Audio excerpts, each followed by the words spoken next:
আসলে দেখছিলাম এই শ্রেয়াংশু বলে ছেলেটির নিষ্পাপ মুখটা, জানতেই পারেনি কি করে তার এই পরিণতি হবে এই ছোট্ট বয়সে।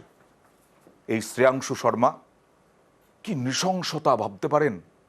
একে খুন করা হয়েছে, কেউ বা কারা খুন করেছে, মৃত্যু নিশ্চিত করতে থেঁতলে খুন করেছে, তার আগে ছুরি দিয়ে কোপানো হয়েছে, আর সেই ছুরি বেঁকে গেছে, এমন কোপানো হয়েছে। দেখুন শ্রেয়াংশুর বাবা তিনি কি বলছেন, দেখুন। ব্রুটলি মার্ডার যাকে বলা যায়, এই পুরোটা এত গর্ত হয়ে গেছে। ওই সিঁড়ি, ওখানে সিটের ইট আছে, ইটটা নেই ওখানে, ভিতরে ছিল ইট। ইট দিয়ে মারা হয়েছিল। ইট, ওর পোড়া খাবার একটা টুল থাকে, টুল, ভিতরে একটা গণেশ ভগবানের মূর্তি আছে, মূর্তিটা মেরে, মানে আরেকটা চাকু আছে, ছোট চাকু, সবজি ওই চাকুটা ব্যাঁকা হয়ে গেছিল। এ তো বুঝনি, মেন্টালি কিছু প্রবলেম আছে। এইভাবে কেউ না, মানে প্রফেশনাল কিলার এভাবে ওই জায়গাটায় কথা বলবো প্রতিনিধি রানার সঙ্গে। রানা, এতটা নৃশংস যারা খুন করেছে, এখনো পর্যন্ত পুলিশ কিছু করতে পারলো না, গতকাল হয়েছে। একদমই তাই। দেখো অয়নদা, সবচেয়ে নৃশংসতা থেকে নৃশংসতম যেটা বলা যেতে পারে, যেটা এই ধরনের নজিরবিহীন একটা খুনের ঘটনা যেভাবে পরপর মানে করা হয়েছে, মাথা ছেঁদলে দেওয়া হয়েছে ইট দিয়ে। একটা গণেশ মূর্তি বাড়িতে, তার ঠাকুরের যেখানে থাকে সেখানকার গণেশ মূর্তি নিয়ে মাথায় তাকে বারবার আঘাত করে সেই মূর্তিটা ভেঙে গেছে। ফল কাটা ছুরি দিয়ে তার হাতের এবং পায়ের শিরা কেটেছে, গলার নলি কেটেছে। সবচেয়ে আশ্চর্য দুঃখজনক ঘটনা অয়নদা, যেটা খারাপ লাগছে, একটা ক্লাস 4-এর ছাত্র, সে পড়ছিল তখন, তার বাড়িতে নিজের ঘরে পড়ছিল, সেই সময় তাকে খুন করেছে। শুধু তাই নয়, যে কিলার মানে যে খুন করেছে সে টিভির ভলিউমটা ফুল ভলিউম করে দিয়েছে।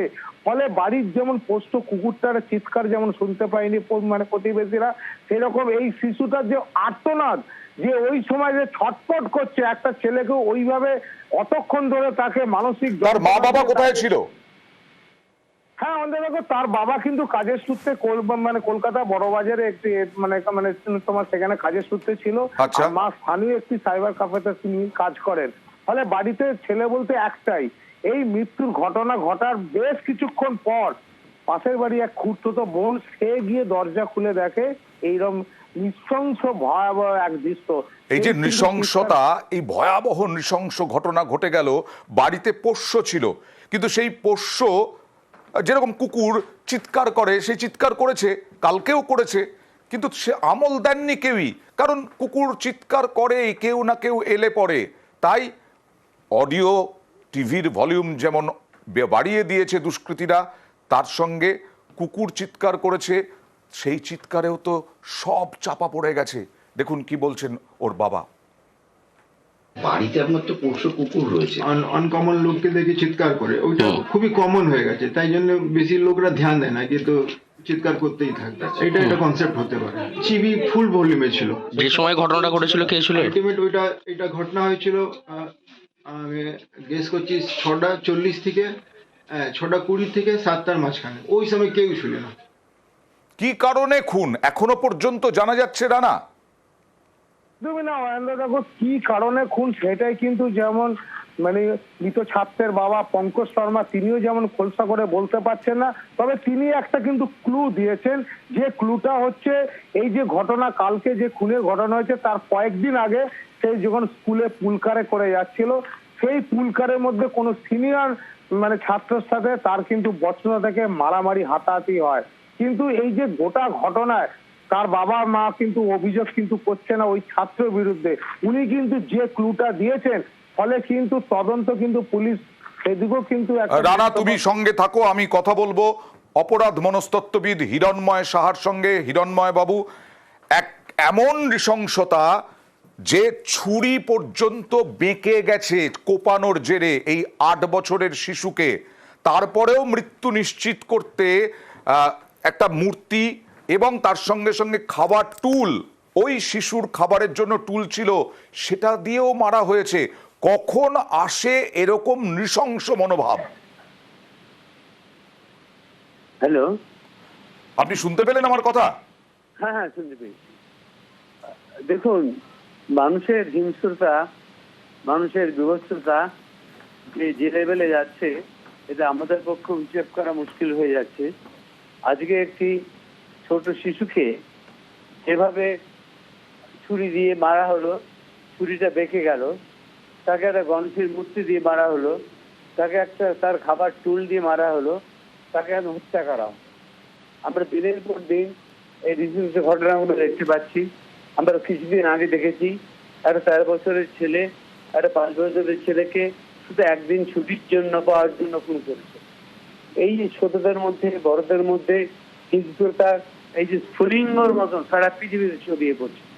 আজকে হিংস্রতা দেখুন, আজকে যুদ্ধ বিবাদ কোনো কিছু বাড়ার নেই। আমরা অপরাধ মনস্তত্বের ভিতরে একটা কথা মনে করি, এই যে যুদ্ধ বিগ্রহ চারিদিকে হচ্ছে, এই চারিদিকে মানুষের মধ্যে মানুষের মারামারি হচ্ছে, আনাহানি হচ্ছে, এর সাথে এগুলো কোনো বিচ্ছিন্ন ঘটনা নয়। আগামী দিনে এই ঘটনা বাড়বে এবং আজকের ঘটনা পৃথিবীর বিরলতম ঘটনার মধ্যে একটি পড়ে বলে আমরা মনে করি। হিরণময় বাবু, আপনি কি মনে করেন যে তার মানে এই যে ইউটিউব থেকে আরম্ভ করে বিভিন্ন জায়গায় যে ওটিটি, বিভিন্ন রকমের সিনেমা, বিভিন্ন রকমের হিংসা, এরও প্রভাব পড়ছে শিশু মনে হোক? কারণ আমি আবার বলছি, এরকম নৃশংসতা মানে 8 বছরের একটা শিশুকে এরকম ভাবে মারতে যে মারছে তার হাত পর্যন্ত কাঁপছে না। বললাম তো যে এই হিংস্রতার গুলো মানে বর্ণনা করা যায় না। আমরা নিজেরাই স্তম্ভিত হয়ে যাচ্ছি। হার হিম করা এই ঘটনা, একটা 8 বছরের শিশুকে যেভাবে হত্যা করা হলো সেটা ভাবা যায় না। মানুষের মধ্যে চারিদিকে হিংস্রতা দেখে ইউটিউব বা ভিডিওতে নানা রকম ঘটনা দেখে কিন্তু শিশু নয়, বড়দের মধ্যে যে মানবিকতা, মানুষের প্রতি মানুষের যে একটা ভালোবাসার সম্পর্ক, সেসব নষ্ট হয়ে গেছে। আজকের দিনে হিংস্রতা ছাড়া আর কিছুই দেখা যাচ্ছে না। দিনের পর দিন আমরা বাসায় দেখছি ঘটনাগুলো, এবং এই ঘটনাটি, আজকের এই ঘটনাটি পৃথিবীর বিরলতম ঘটনার মধ্যে বেশ হবে। একদম ধন্যবাদ। মানে যেটা বললেন তা খুব পরিষ্কার। এই যে বারবার যুদ্ধ বিবাদ হ্যান ত্যান সমস্ত কিছু আমরা দেখছি, চারিদিকে একটা অশান্তির পরিবেশ, সেই গোটা বিশ্বেই তার প্রভাব পড়ছে মানুষের মধ্যে, বড়দের মধ্যে, ছোটদের মধ্যে। এই যে কি কারণে খুন কিছুই জানা যাচ্ছে না এখনো পর্যন্ত, তবু একটা ক্লু দিয়েছেন শ্রেয়াংশুর বাবা। দেখুন। 1 সপ্তাহ আগে স্কুলের ওর আপসের গ্রুপের মধ্যে কিছু ঝামেলা হয়েছিল। ওর থেকে সিনিয়র একটা ছেলে ছিল, কাছেই থাকে, একই ভ্যানে যায় ওরা স্কুলে।